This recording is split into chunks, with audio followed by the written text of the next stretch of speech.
예, 안녕하세요. 저는 서울에 있는 한백문화재연구원의 원장으로 있는 서영일이라고 합니다. 오늘 제가 이 자리에서 강의하게 될 내용은 신라의 국원수경과 도시지역이란 제목으로 여러분들을 만나고자 합니다. 오늘 이제 제가 얘기할 내용을 이제 크게 세 가지로 정리한다면 첫 번째는 충주의 그 지리적 위치에 대해서 먼저 말씀을 드리고요. 또 두 번째는 고대의 이 충주가 어떠한 뭐랄까 전략적 위치라고 할까 아니면 고대사에서 충주의 역사적 위치가 어떻게 되었던가 하는 부분을 두 번째로 말씀드리고 마지막으로 세 번째는 그 고대 역사적 가치 또 전략적 가치에서 형성된 충주 지역이 고대사에서 어떤 역할을 했는가. 바로 이제 국원소경의 설치랑 국원소경과 관련된 여러 가지 구조, 그다음에 그것과 관련된 유적들 이런 것들을 마지막으로 이렇게 말씀을 드리도록 하겠습니다.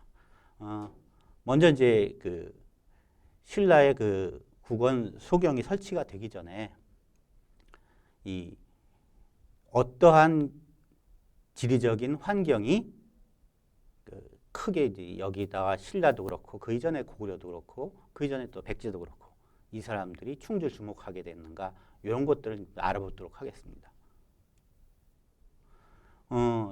충주는 다 아시다시피 남한강의 상류 지역에 있어요. 근데 지금 지도에서 이렇게 보시는 것 같이 보면은 한강 유역, 남한강, 북한강 이걸 합쳐가지고 전체를 한강 유역이라 하죠. 또 임진강 유역까지 포함해가지고 사실 한강 유역 하게 되면 이 세 개의 큰 강을 중심으로 형성된 지역을 전부 다 이제 한강 유역 이렇게 표현을 합니다. 지도에서 보시다시피 우리나라의 백두대간이라고 하는 오른쪽에 태백산맥을 하는 그 동쪽을 경계로 해서 서쪽으로 굉장히 물줄기들이 많이 나무가지처럼 뻗어 있고 그 안에 한반도의 어떤 중부 지역을 전체를 차지하는 그런 부분이 다 이제 한강 유역에 포함이 돼요. 그래서 이 한강 유역은 한반도에서 북쪽, 그러니까 한강 유역의 북쪽에 있는 북부 지방이랑 그 남쪽에 남부 지방을 연결해 주는 그런 관계적 위치에 놓여져 있습니다. 그리고 또 이제 한강 유역 이 자체 내에서도 뭐가 있냐면 동쪽에 있는 영동 지방에서 영서 지방을 거쳐 가지고서 서해로 연결되는, 그러니까 동서로 연결되는 가장 중요한 연결점에 위치하고 있다 이렇게 보여져요.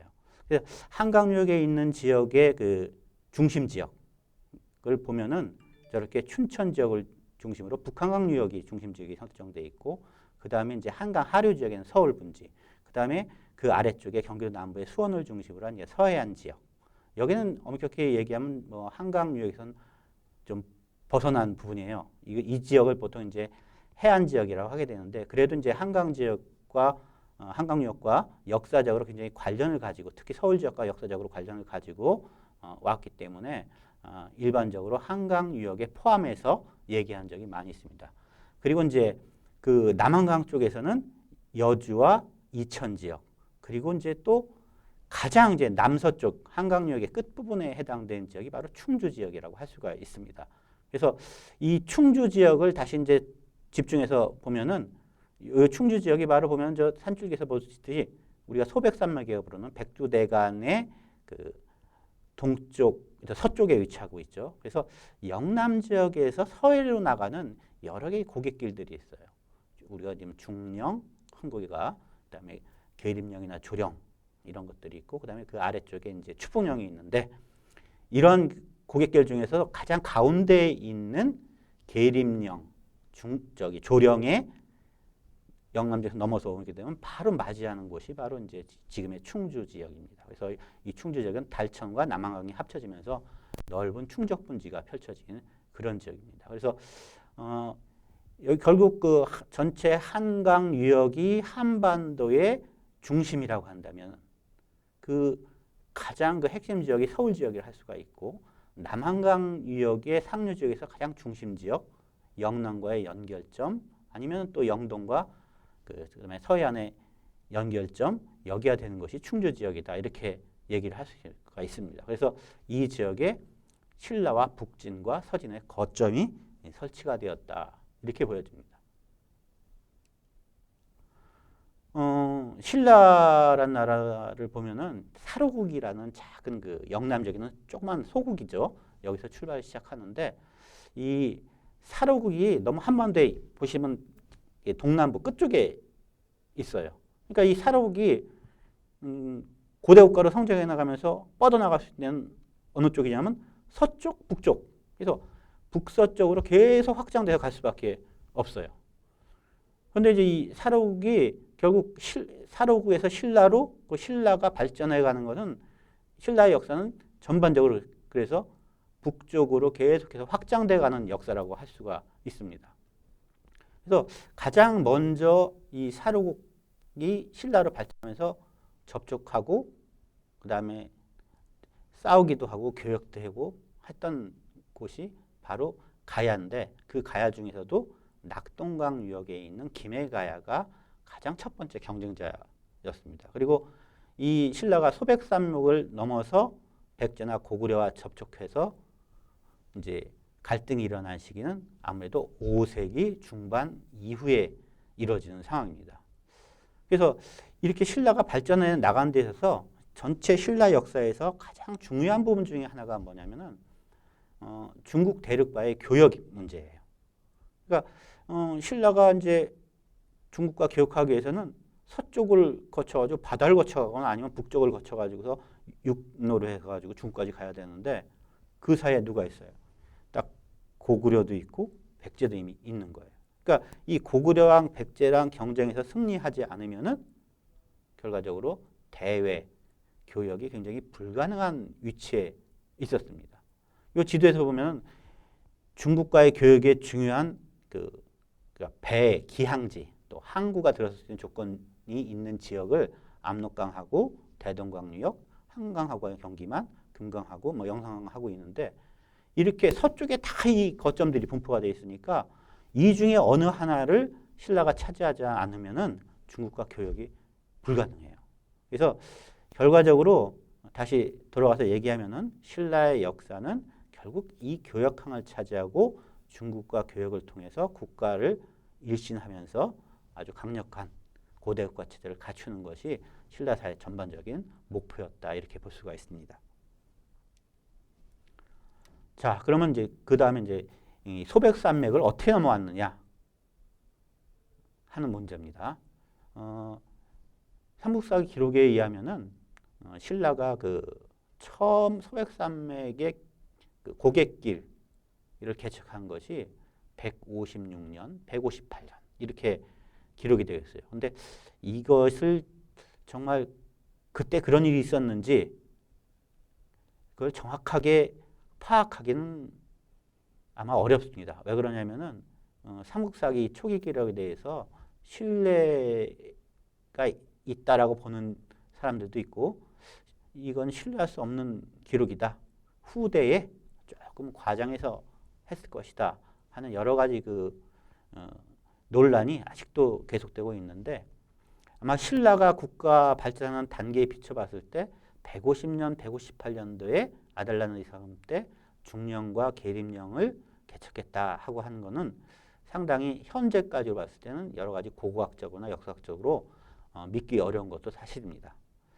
그러니까 이거는 믿기 어렵다 하더라도 재밌는 기록이 하나가 4세기 말에 우리가 잘 아는 박제상이 고구려의 볼모로 가 있는 복호를 구출하려고 할 때 박제상이 만났던 사람들이 있어요. 그 영주, 상주 지역에 있는 그 지방의 그 세력들이죠. 이 지방 세력들을 만났는데 아마 그 고구려로 가는 교통로와 그 주변 지역의 사정을 갖다가 파악하기 위해서 아마 만났던 것 같아요. 그러면 적어도 4세기 말경에 영주나 상주 지역이 고구려로 가는 교통로였다는 것은 우리가 대체적으로 이해할 수가 있을 겁니다. 그래서 2세기 그 중반경에 중령이나 계림령이 개척될 수도 있지만 적어도 4세기 전반, 그러니까 4세기 말 되기 전까지는 아마도 이걸 본격적으로 신라가 주도해서 사용하지는 못했던 것 같아요. 그러다가 이제 4세기 말 이후부터 아마 신라가 이 교통로에 대한 인식을 좀 새롭게 하면서 여기에 이제 여러 가지 이제 국가 전략적 차원에서 교통로를 활용하기 위한 여러 가지 이제 조치들이 행해지는 것으로 보여지는데 그게 바로 이제 적어도 5세기 대에 이루어지면서 5세기 후반에 가게 되면은 이 지역에 있는 교통로를 완전히 장악하게 됩니다. 그런데 이제 그것도 순서가 있는 것 같아요. 먼저 추풍령 쪽, 중령 쪽, 계림령 이런 순으로 이제 개척이 되는데 왜 그렇게 생각하냐 하게 되면은 신라의 그 축성 기록을 보게 될 것 같으면은 가장 먼저 그 소백산맥 서쪽에 구축했던 그 군사 거점이 바로 보은에 있는 삼년산성입니다. 그래서 이 삼년산성은 그 지금의 그 추풍령을 넘어서 이르게 되죠. 그래서 이 보은 쪽이 먼저 신라의 그 영향권 내에 들어오게 되고 그 다음에 이제 영주를 통해 가지고서 이제 단양 적성비라든지 또는 풍기역 그 북쪽에 그 순흥이라는 데가 있는데 순흥에 있는 비봉산성이라든지 또 이런 것들 보게 되면 5세기 후반경에 이 비봉산성이 만들어지게 되는데 대개 이때쯤을 기점으로 해가지고서 중령 지역은 아마 신라의 영향권 내에 확보가 되는 것으로 이렇게 보여집니다. 그 다음에 이제 이 계림령이 가장 이제 나중에 되는데 그건 아무래도 이제 국원소경의 설치와 관련해 가지고서 이제 국원소경이 설치가 되면서 이 국원소경과 가장 빠른 지름길인 계림령 쪽이 이제 개척되는 것으로 이렇게 보여집니다. 보시게 될 것 같으면 지도에서 보시게 될 것 같으면은 그 안계라는 데가 있어요. 지금 그게 이제 의성에 지금 속해 있는데 거기에 아시천 소경이라고 국원 소경 이전에 신라가 최초 설치한 그 소경이 설치되었던 적이 있는데 이게 이제 어떻게 되면 충주 쪽으로 이동하면서 국원 소경이 되는 겁니다. 당연히 국원 소경이 설치되면 아시천 소경은 없어지게 되죠. 그 다음 이제 보시게 될 것 같으면 왜 그러면은 지금 얘기한 순서대로 백두대간의 고갯길이 개척되게 됐는가? 이건 이제 저도 이제 어느 발표하면 학술 발표를 하면서 제가 발표한 논문 중에 이제 실렸던 표랑 내용인데요. 보게 될 것 같으면은 고개의 고도를 보게 될 것 같으면은 가장 낮은 곳이 추풍령이에요.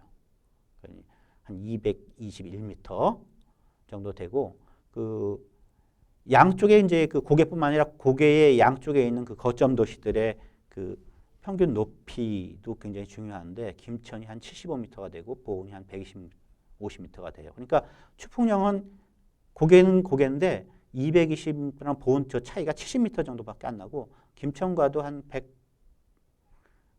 150m? 150m 정도의 그 고도 차이가 나요.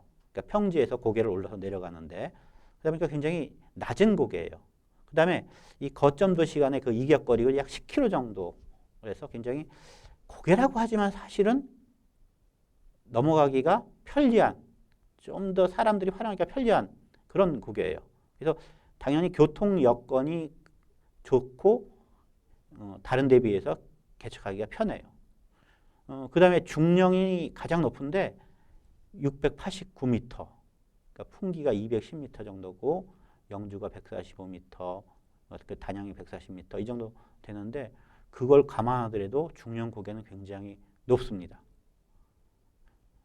다만 그 양쪽 고개의 입구가 되는 거점 도시 간의 역시 이격거리가 10km 정도예요. 그러니까 풍기랑 단양 사이가. 그러니까 이게 굉장히 짧은 편이에요.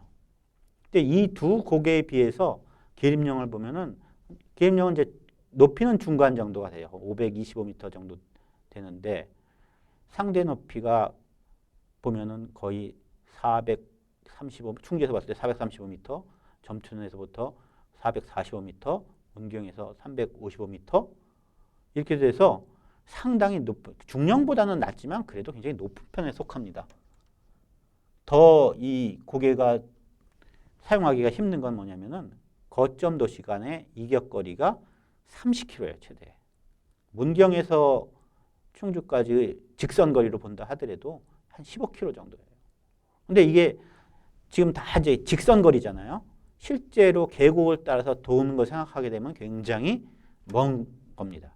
그래서 상대고도도 상당히 높은 편이고, 그 다음에 양쪽의 거점 도시 간의 그 거리도 너무 멀고, 그러니까 여기를 이 왕래하기 위해서는 상당한 그 교통 시설이 중간에 설치되어야 할 필요도 있고, 그 다음에 왕래하기 위한 길을 만들기도 힘들고, 또 당연히 그러다 보니까 관리도 힘들어요. 그래서 교통 시설이라든지 교통 수단이라든지 이런 것들이 정교하게 갖춰지지 않으면은 계림령은 상당히 어떻게 보면 통행하기가 어렵습니다. 그래서 자연지리적인 맥락으로 봤을 때도 백두대간에 있는 고갯길 중에서 계림령이 가장 왕래가 어렵고 추풍령이 가장 쉬운 편이에요. 중령은 그 중간이고. 그래서 이런 것들이 아마 신라가 서쪽으로 넘어갈 때 그 영향을 미치지 않았을까, 이렇게 이제 추정을 해볼 수가 있습니다. 그래서 이제 지금까지 대체적으로 이제 그 소백산맥의 교통로, 그 다음에 신라의 그 국가 발전 방향, 이런 것들을 살펴봤는데, 결국 신라는 서쪽으로 백두대간을 넘어서 서쪽으로 넘어가고 서진 북진을 해야지만 고구려나 백제와 경쟁할 수 있는 그런 국가 체제로 수립할 수 있다라는 점이 좀 더 명확해졌습니다. 그러면 이제 언제쯤 신라가 이런 계획을 옮기게 되느냐, 그걸 살펴보면은 첫 번째 아까 얘기했던 4세기 후반에서 5세기경, 이때는 뭐냐면 고구려가 적극적인 남진을 할 시기예요. 그래서 475년에는 고구려가 백제의 한성을 공략해가지고 웅진으로 천도를 하게 되죠. 그래서 이 5세기에 들어오게 되면 드디어 본격적인 삼국 간의 혈투가 벌어지는 시기가 바로 이제 5세기예요. 그리고 그 5세기 전에 혈투가 벌어지기 전에 그 5세기의 그 전 단기가 4세기 후반. 아까 박재상이 고구려 갔던 그 후반인데, 그때부터 고구려와 신라의, 그 이전엔 고구려와 신라의 관계가 굉장히 좋았었는데 고구려와 신라의 관계가 악화되기 시작하면서 5세기 단계에서 그야말로 이제 삼국이 병립해서 서로의 국가 발전을 위해서 싸우는 그런 시기가 이제 시작이 되게 되겠죠. 그래서 5세기 전반경에 이제 고구려에 대해서 백제와 신라가 나제 동맹을 결성하게 됩니다. 그런데 그 나제 동맹을 결성해서 고구려에 강력히 대항했지만 결국은 백제의 한성이 함락되고 웅진으로 천도하게 되는데, 사실 백제한테는 불안한 일이었지만 이 사건이 전체적으로는 삼국시대의 역사 전개를 봤을 때 신라가 백제보다 성장할 수 있는 토대가 형성이 되는 것이 바로 이제 이 시기로 보여집니다.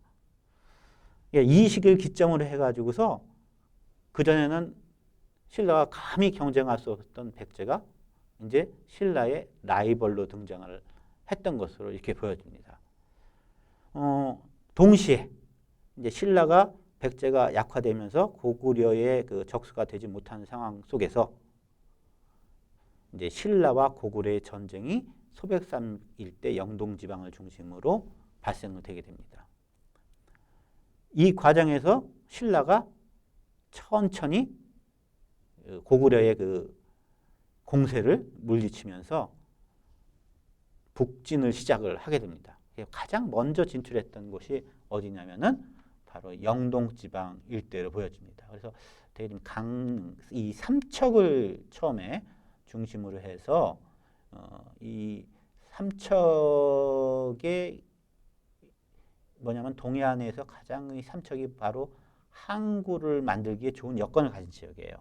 그래서 이 동해안은 그 백기를 사용해 가지고서 울진, 삼척을 이렇게 거쳐서 백기를 사용하게 되면 굉장히 편리하니까 신라가 동향을 따라서 울진, 삼척 그리고 강릉으로 이렇게 차례차례 북진을 해서 올라가기 시작합니다. 되게 이제 강릉이나 이제 삼척 일대의 그 고분이라든지 그다음에 주거지 마을이죠. 마을을 발굴해 보면 되게 빠른 시기 빠르면은 4세기 후반. 그러나 이제 대체적으로 5세기 전반 이후가 되면은 완전히 이 지역이 신라 토기가 꽉 다 출토되고 있어요. 이 얘기는 뭐냐면 완전히 이제 거의 신라되었다는 얘기예요. 그러니까 강릉이나 삼척 지역에 있던 그 원래 그 지방 세력들, 제지 세력들이 대부분 이제 신라의 영향권 안에 들어갔다 이렇게 보시면 됩니다. 그래서 영동 지역이 한 5세기 전반경에 신라의 그 영향권 안에 들어가면서 신라가 이 지역에 진출해 가지고서 이 지역을 거의 이제 지배하는 수준까지 이제 발전을 하게 됩니다. 그리고 여기를 바탕으로 해 가지고서 다시 어떻게 보면 태백산맥을 넘어 가지고서 영서 지역으로 진출하게 되죠. 그 영서 지역으로 진출하면서 지금의 이제 정선, 태백, 영월 일대까지 그 여러 그 산성들을 이제 축조하게 돼요. 그래서 5세기 후반에 이르게 되면은 이 지역의 그 정선 아우라지 일대 신라 마을이라든지 또 송계산성, 정양산성, 온달산성 이쪽 지역에서 5세기 후반경에 그 신라 토기들이 출토되고 있어요. 그래서 신라가 이 지역에 적어도 이제 5세기 후반에 방어 시설도 갖추고 또 정선 아우라지 신라 마을처럼 일부 그 마을들 그 원래 그 지역에 살던 사람들의 마을이 신라되어 있는 그런 모습들을 우리가 볼 수가 있습니다. 그래서 적어도 이제 이 시기에 5세기 후반까지는 영동은 물론 영서 지역 일부 지역에 신라의 진출 거점들이 마련이 되고 있습니다. 그 다음에 아까 말씀드렸듯이 또 한 지역이 뭐냐면 보은 지역이에요. 그래서 저 1번 3년산성이죠. 그러니까 3년산성이라고 표현되는 보은 지역의 3년산성이 5세기 후반에 신라가 대규모로 이제 축조를 해서 지금도 이제 그 3년산성은 잘 남아 있죠, 흔적이. 그래서 이제 이 지역 역시 5세기 후반에 거의 신라화됐다 이렇게 보여져요. 그래서 1번, 3번과 그 문경의 고모산성, 그 다음에 이제 4번 순흥의 비봉산성 아까 말씀드렸죠. 6번 지금 영월의 그 정양산성이라든지 단양의 온달산성이라든지 7번 저기 정선의 송계산성이라든지 2선 그러니까 그러니까 남한강 상류 지역 영서지방과 그 소백산맥 동쪽 중령이라든지 계림령으로 들어오는 입구 여기에 이제 영남 지역에 산성이 쌓여지고 추풍령 쪽은 이미 넘어와서 하나의 이제 거점이 형성이 됩니다. 그래서 북진 거점이 5세기 후반에 다 마련이 되게 돼요. 이 얘기는 뭐냐? 언제 기회만 되고 시간만 여건만 갖춰지게 되면 여기서부터 어디 쪽으로 서쪽, 북쪽으로 진출할 수 있는 기반이 완전히 마련이 됐다 이렇게 보여집니다. 요거는 이제 그 3년 산성에 출토된 그 2단 투창고배예요. 5세기 후반에 가장 그 특징적인 신라 토기 가운데 하나입니다. 이제 이런 토기들이 나오고 있고, 그 영월 정량산성에서도 이 시기에 비슷한 시기에 그 유물들이 출토가 되고 있고요. 그다음에 단양 하방리 고분군 출토 유물인데 단양 하방리에 있는 그 신라 고분에서 출토된 역시 신라 토기들이에요. 그러니까 저것도 대체로 5세기 후반 또 늦게는 이제 6세기 전반경에 해당되는 겁니다. 그래서 대체로 이제 6세기 전반경으로 하방리 고분군은 보고 있는데 그래서 이 5세기 후반에서 6세기 전반경까지 이러한 지역들이 거의 이제 신라화되고 있는 모습을 보여주고 있죠. 그래서 신라가 이 지역을 거의 이제 차지하고 있었다라고 보아도 거의 무방하다 이렇게 생각됩니다. 이거는 이제 금동관이죠. 금동관이 하는데 하나는 이제 단양 하리에서 출토된 거고 하나는 동해 추암에서 출토된 거예요. 그러니까 신라의 금관을 닮았죠. 신라의 금관을 닮은 그 일종의 동관인데 아마 저것들은 그 신라 지방 세력들, 그러니까 신라에 협조한 그 제지 세력들한테 아마 신라에서 중앙정부에서 아마 준 것으로 그렇게 생각됩니다. 그러니까 이미 이제 이게 이제 완벽한 어떤 신라의 군현제도는 아직 이 실시가 되기 직전이니까 군이나 현을 만들어서 아주 그냥 행정적으로 이렇게 지배하는 단계는 아니지만 그 지역에 있는 제지 세력, 그러니까 아주 힘센 그 지방 세력들이죠. 이 사람들을 신라가 포섭해가지고 신라의 뭐 지방 귀족화 시킨 거라고 볼 수가 있어요. 지방 귀족화 시키면서 그 사람들을 통해서 간접적으로 이 지역들을 지배했던 그런 흔적으로 보여집니다. 그래서 이런 그 유적이나 유물 이런 걸로 봐가지고서는 어때요? 적어도 5세기 후반 경에는 영남 지역뿐만 아니라 영동 지역, 그다음에 일부 영서 지역 일부, 그다음에 또 더 아래쪽에서는 추풍령 넘어서 충청북도 남부 지역 일부까지 신라가 이미 뚫고 나왔죠. 그러니까 마치 뭐냐면 딱 이렇게 태백산맥에서 소백산맥으로 백두대간이 흘러가면서 일종의 방어막 같은, 그러니까 신라의 경계선 같은 것들이 있었는데 거기를 약한 부분을 이렇게 뚫고 나와가지고서 신라가 창처럼 이렇게 삐지고 나와가지고서 서쪽 북쪽으로 진출할 수 있는 그런 거점과 기반을 만들어 놨다라는 그렇게 이해하시면은 아마 쉬울 것 같습니다. 자, 근데 이때부터 이제 신라가 이제 그러면 아까 말씀드린 대로 신라가 서쪽 북쪽으로 진출한 이유가 뭐라고 얘기를 했죠? 바로 이제 서해에 항구를 마련하거나 아니면 육로로 중국과 교역할 수 있는 그런 거점들을 만들기 위한 게 상당히 크다고 얘기했어요.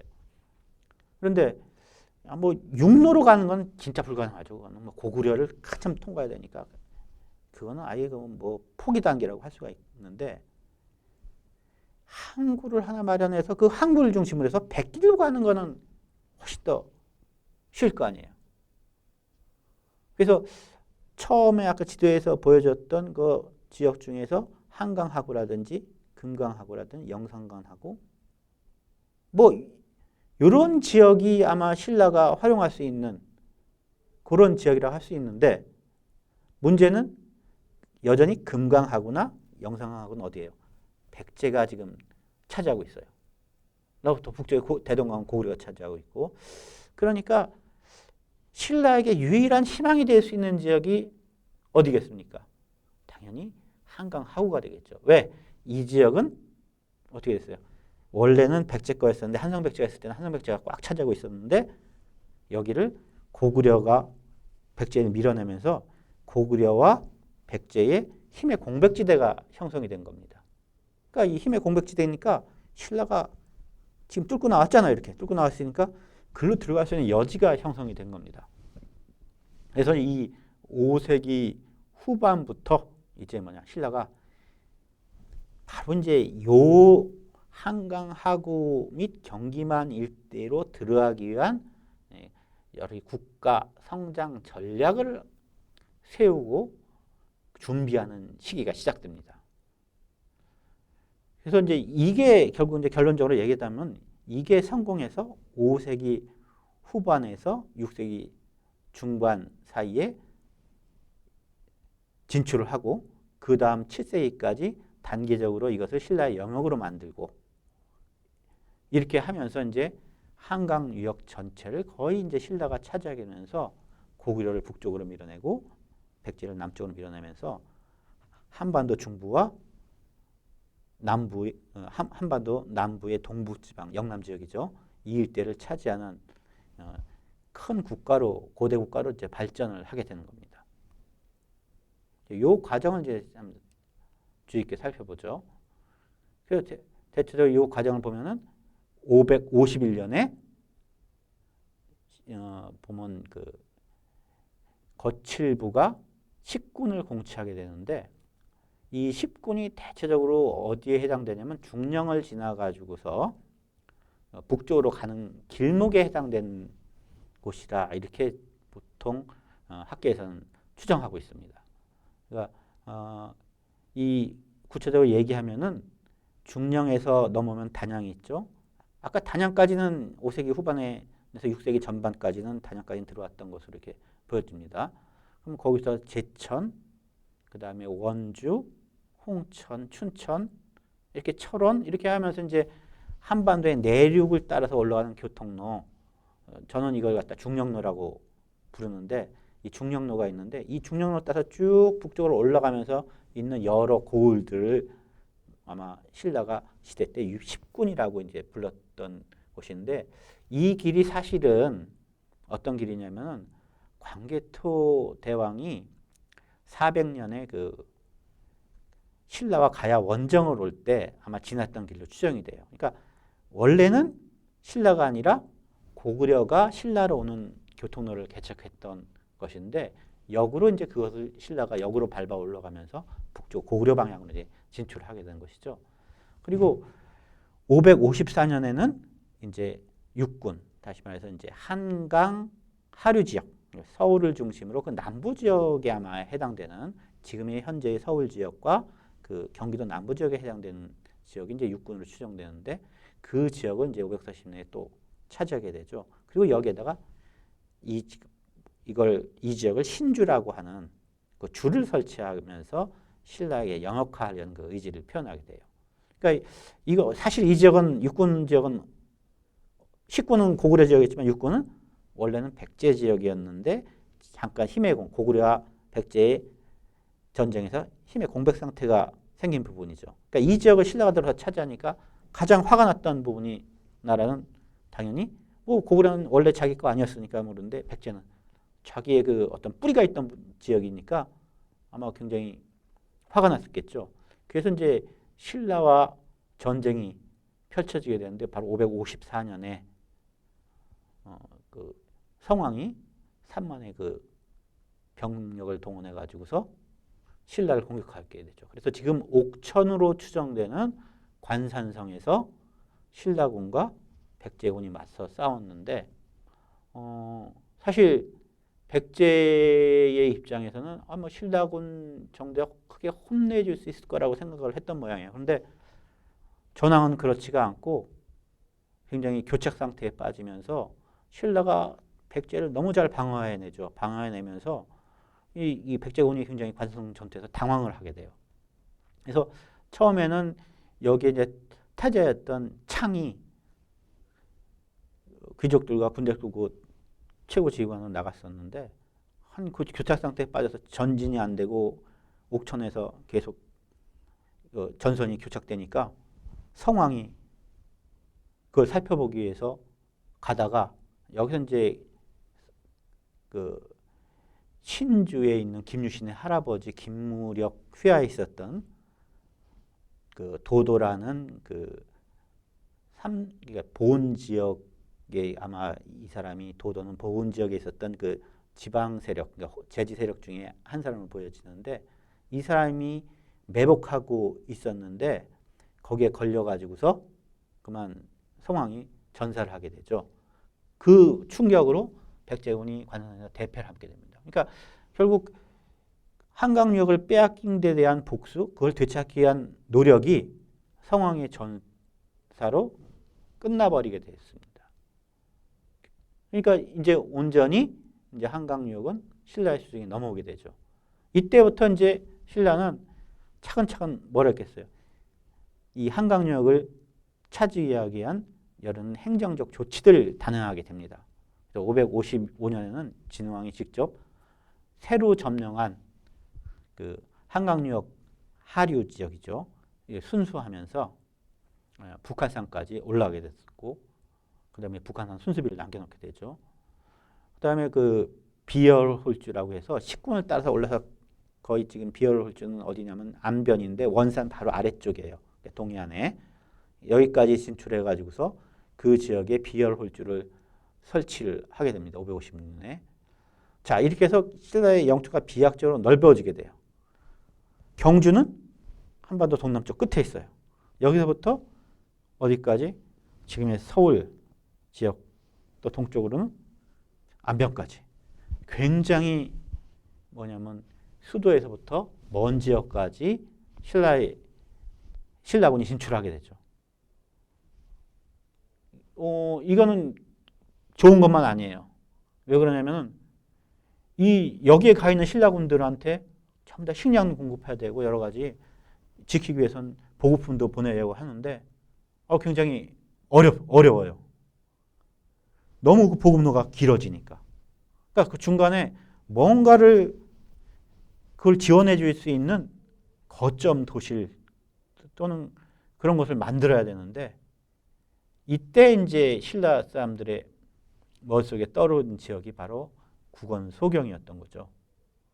그래서 이 국원소경을 설치하면서 여기에다가 그걸 할 수 있는 사람들, 다시 말해서 전방 지역의 군사적 지원, 또 행정적 지원 이런 걸 할 수 있는 사람들을 갖다가 살게 하기 위해서 이쪽에 도시를 건설을 하게 됩니다. 그게 이제 국원소경의 설치와 발전으로 나타나게 된 거죠. 또 하나 특징적인 사실은 뭐냐면 564년에 신라가 북제에 사신을 파견해요.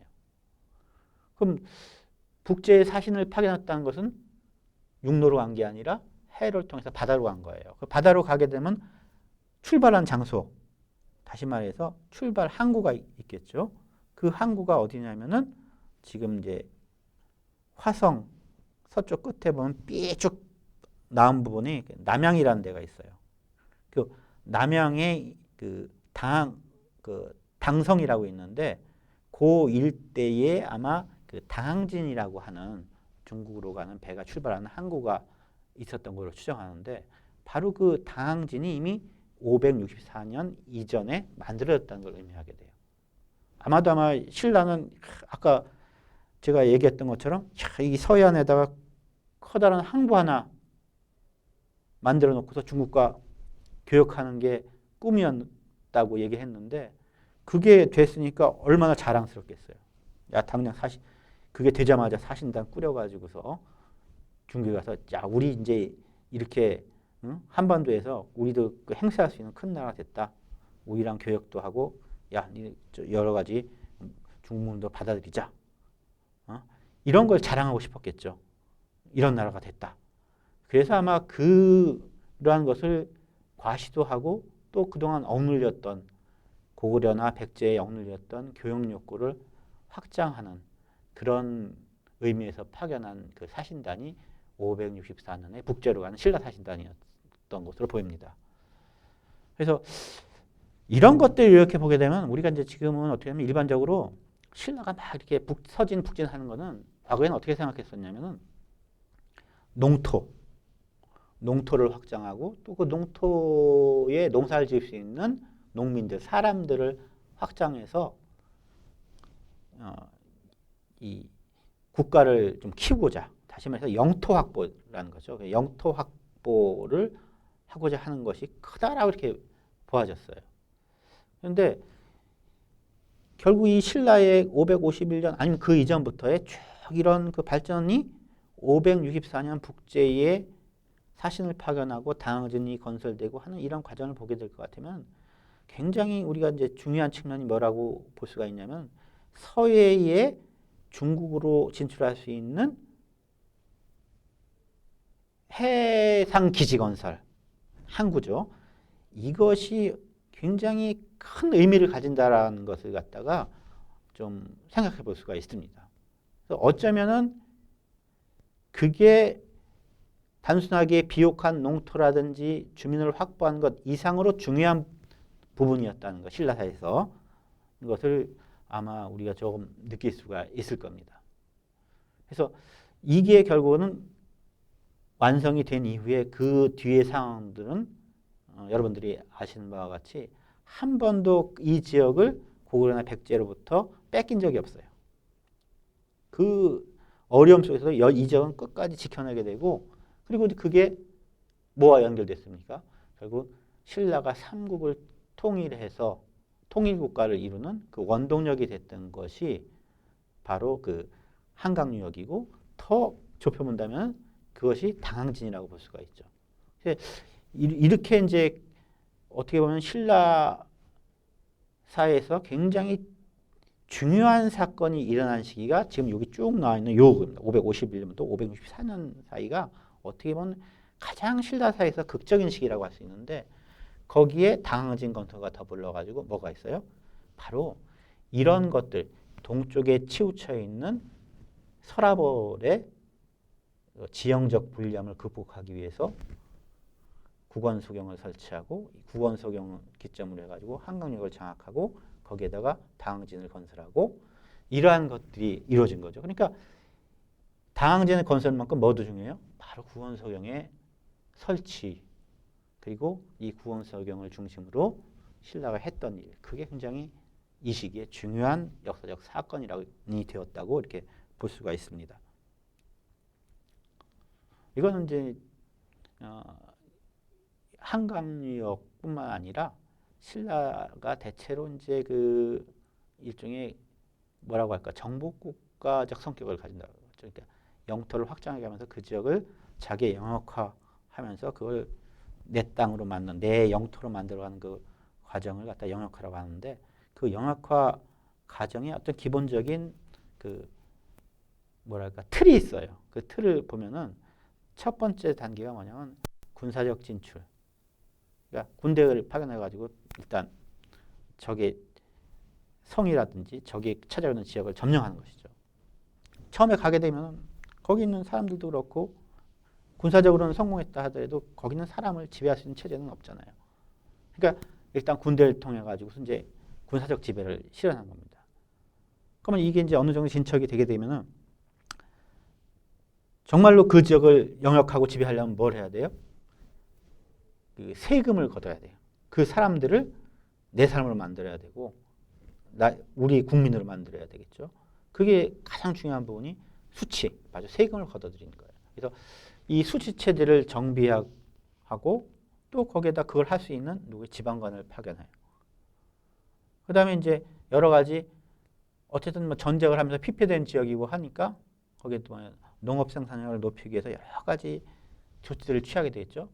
이런 것들이 막 이제 행해지게 되면은 행정적 지배를 할 수 있는 다시 말해서 세금을 걷어들이고 뭐 이렇게 행정 지배할 수 있는 그런 여건이 완성이 되게 됩니다. 그 단계에 가서 바로 이제 신라가 군현을 설치하면서 지방으로 이제 편입을 하게 되는 겁니다. 그게 2단계. 그래서 이런 것들이 기록에는 잘 보이질 않아요. 그냥 군사적 진출했던 기록들만 쭉 있고 좀 나오는 게 어디에 성을 쌓았다 이 정도만 나오지. 이게 그래서 이 지금 우리가 예상하고 있는 이 모델이 어떻게 이루어졌는지 어떤 과정을 통해서 이루어졌는지를 명확하게 기록으로서 살펴보기는 어렵습니다. 그런데 고고학적인 증거를 통해서 그 과정을 우리가 좀 더 잘 살펴볼 수가 있어요. 첫 번째 산성. 산성은 아까 얘기했지만 군사적으로 진출했을 때 지키기 위해서 쌓는 것이 산성이죠. 근데 지키기 위해서 쌓는 것뿐만 아니라 처음에 이제 군대가 가서 지키기 위해 쌓는데 그게 뭐냐? 그 주변 지역을 통치하는 하나의 그 군사 거점이며 동시에 행정 거점으로 되는 겁니다. 그래서 산성이라는 것은 고대 산성은 이렇게 뭐냐면 군사적 지배의 상징이기도 하지만 더 중요한 거는 결국 그것이 행정적 지배 단계까지 그대로 이어져 가면서 행정 거점이 되었다는 거예요. 두 번째는 뭐냐? 그렇게 되면 이제 그 주변 지역에 거기에 있던 제지 세력들이나 거기에 있는 주민들이 신라의 물질을 접하게 될 거 아니에요. 신라 톡이라든지 여러 가지 신라에서 왔던 생활 양식이라든지 이런 것을 접하게 되고 또 신라의 그 율법 체계도 받아들여야 되고 이러다 보면은 그 흔적들이 고분이나 주거지 이런 데 남게 되겠죠. 그래서 여기에 어떤 것들이 형성되냐 하게 되면은 신라 그 마을의 주거지에서는 신라 토기가 나와. 고분에서도 역시 신라의 토기가 나오게 되죠. 그리고 고분들 보게 될 것 같으면 또 어떤 것들이 보이냐 하게 되면 이 영남 지역에 있었던 영남 지역에서 만들어지던 그런 석광묘 이런 것들이 영남 지역의 석강묘들이 그 신라의 군사적 진출과 관련해서 이동돼 가지고서 신점령지에서 나타난 경우도 충주라든지 여주라든지 또는 서울 근교라든지 이렇게 나타난 경우들이 있어요. 이걸 단순하게 물론 이제 그 석강묘라든지 고분 축조 기술이 이전에 오기도 했지만 직접 그 지역에 있는 사람들을 이동시켜 가지고서 그 사람들에 의해 가지고 그러한 축조 양식이 이전되는 경우도 있습니다.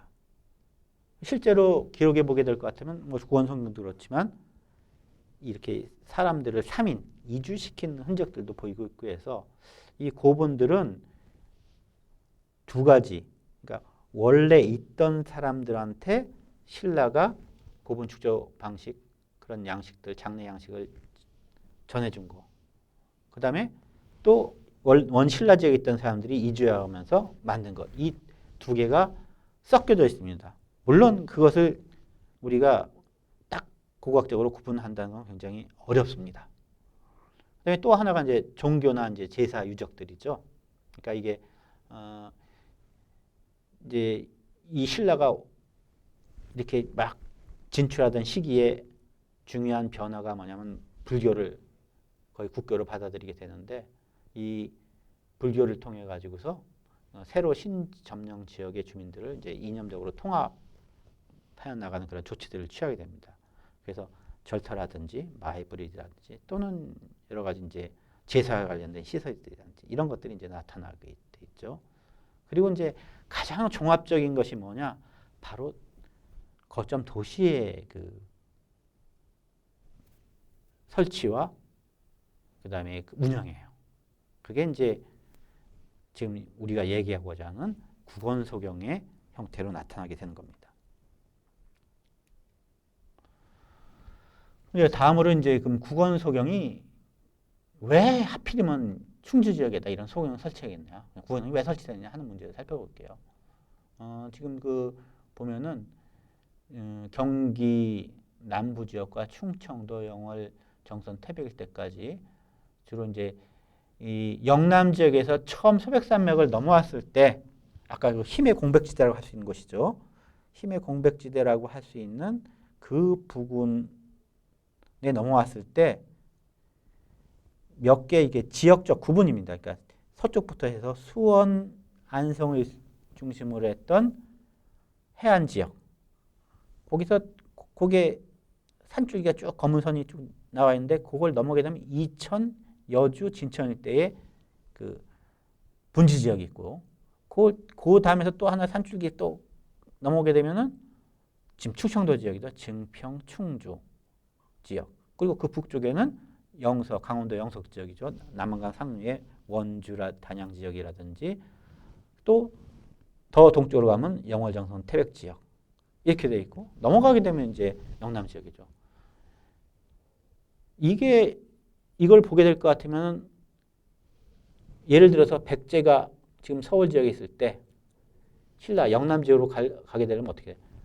첫 번째 자기 지역에 있는 그 해안 지역일 때 이 지역은 원래 이제 백제 지역이었으니까 그럼 먼저 진출해야 할 때가 이천 지역을 먼저 진출해야겠죠. 그 다음 단계는 충주 이렇게 나가야겠죠. 그러니까 백제 역시 이렇게 나가면서도 충주 지역이 굉장히 뭐냐면 영남 지역으로 진출하는 어떤 거점 지역으로 중요해져요. 반대로 신라가 소백산맥을 넘어오게 되면은 증평이나 청주 지역, 아니면 충주 지역, 아니면 단양의 원주 지역 이 셋 중에 다시 말해 고갯길이 통과해서 막 서쪽으로 오는 지역에 뭔가 거점을 설치하지 않으면은 후방이랑 연결도 어렵고 앞으로 진출하기도 어려운. 그럼 이 세 지역 중에서 어디가 좋겠느냐? 신라 사람들 고민했겠죠.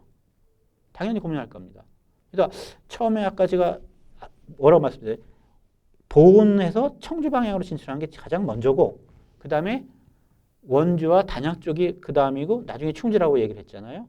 그러니까 이 보온이나 청주 방향은 백제와의 관계가 있는 것이고 단양과 원주 방면은 고구려와 관계가 돼 있어요. 그러니까 사실 이쪽 지역에도 설치한 그 소경을 설치하는 게 괜찮지만 문제는 어디가 고구려나 백제와 너무 가깝다라고 하는 그런 문제성이 분명히 있습니다. 근데 충주는 그 둘 사이의 중앙인데 또 양쪽 지역을 연결할 수 있는 그 뭐랄까 통로가 충주 지역을 통해서 서로 연결이 돼요. 이러다 보니까 결국은 가장 안정적이면서 사방으로 연결되는 충주 지역이 굉장히 어떻게 보면 신라의 입장에서 봤을 때는 소경 설치의 적격지가 될 수가 있습니다. 그리고 충주에서 바로 서북쪽으로 나가게 되면 어디에 이천이든 진천이든 내륙에 있는 황금 평야지대가 내륙 평야지대가 나타나게 되고 여기에서 바로 어디로 연결돼요? 백제의 옛 중심지였던 서울, 수원 같은 해안지대 쪽으로 바로 연결이 되는 그런 아주 전략적으로 굉장히 중요한 위치가 되겠죠. 그래서 이런 그 지리적으로 봤을 때 충주가 결국은 가장 안정적이면서 사방으로 통할 수 있는 육로로 통하고 수로로 통하고 사방으로 통할 수 있는 이런 위치에 있다는 것이 굉장히 그 중요하게 작용되었던 것으로 보여집니다. 요거는 이제 교통로랑 비교를 했던 거예요. 아까. 그래서 맨 위쪽에 중령로, 가운데 이제 충주 통과하는 계림역로, 조령로, 그다음에 이제 가장 아래쪽에 있는 검은 선이 바로 이제 추풍역로죠. 바로 이제 그 양쪽 교통로의 가장 중간 부분에 해당되는 것이니까 굉장히 아까 얘기했던 고구려나 백제로부터 굉장히 안전한 보급 지원로로서의 그 기능이 아주 있다 이렇게 얘기할 수가 있습니다. 이건 교통로에다가 신라가 그 6세기 중반에서 7세기까지 쌓은 산성들을 갖다 다 집어넣어 본 거예요. 그래서 이제 하얀 것들이 이제 군현성이고, 그 다음에 이제, 현성이죠, 현성. 그 다음에 주황색이 군성이고, 검은색이 주성에 해당되는 것들인데, 주성에 해당되는 가장 그 한강유역 지배가 핵심성 된 것은 어디 있어요? 서울 이천선에 있죠. 그리고 그 배후에 바로 연결되는 것이 충주가 되겠죠. 그래서 국원소경에서 이렇게 연결돼가는 그것이 가장 가운데의 핵심 교통로가 돼 있고 그 바깥쪽으로 이 교통로의 바깥쪽으로 많은 그 성들이 만약에 중앙에 있는 그 충주와 서울 연결하는 그 교통로를 갖다 에워싸듯이 이렇게 있는 것을 볼 수가 있고 이것이 이제 이천을 통해 가지고 어디로 연결돼요? 당성으로 연결됩니다. 그다음에 이제 진천을 통해서도 물론 이제 경주와 연결되는 통로가 있긴 하지만 굉장히 충주에서부터 시작해서 당성으로 연결되는 당항진로가 굉장히 중요한 그 교통로 중에 하나라고 이렇게 볼 수가 있습니다. 다음은 이제 그 신라